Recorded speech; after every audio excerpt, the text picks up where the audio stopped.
think of when you hear the word harvest?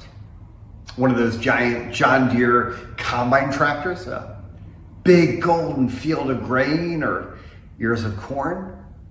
What about Harvest Festival with all things tasty pumpkin? The latter section of Revelation chapter 14 presents two pictures of the harvest. One, the harvest of grain, and another, the harvest of grapes.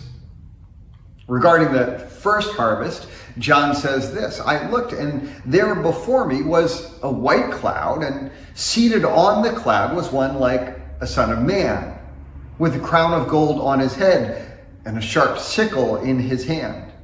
Then another angel came out of the temple and called in a loud voice to him who was sitting on the cloud, 'Take your sickle and reap, because the time to reap has come, for the harvest of the earth is ripe.'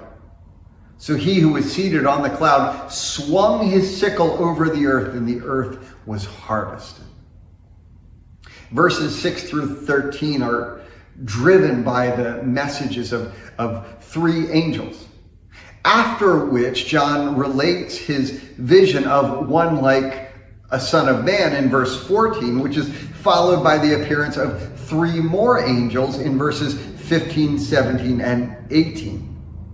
Now, the framing of an equal number of angels on either side means to emphasize the unique work of the Son of Man as central.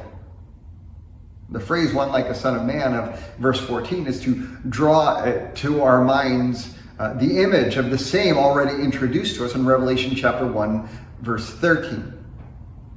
It's a name, as we're hopefully all familiar by now, that draws on Daniel's vision of Daniel chapter 7, where Daniel reports, "In my vision at night I looked, and there before me was one like a son of man, coming with the clouds of heaven. He approached the Ancient of Days, and was led into his presence.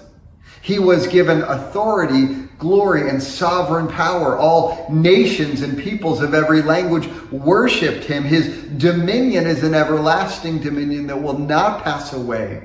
His kingdom is one that will never be destroyed." The Son of Man is Jesus' favorite designation for himself in the Gospels.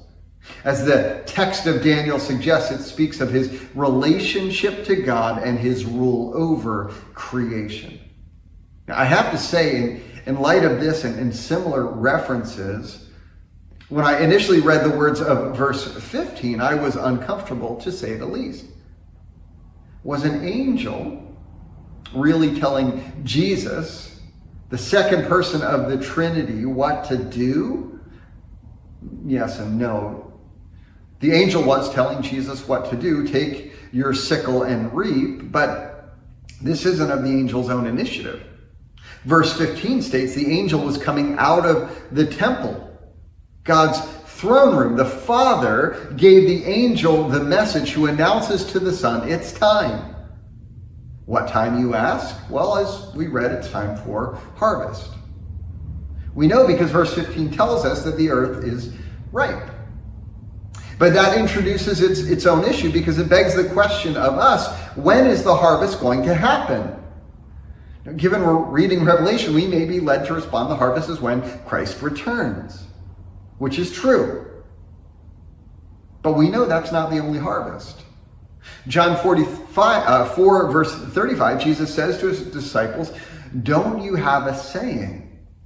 It's still 4 months until harvest. I tell you, open your eyes and look at the fields. They are ripe for harvest."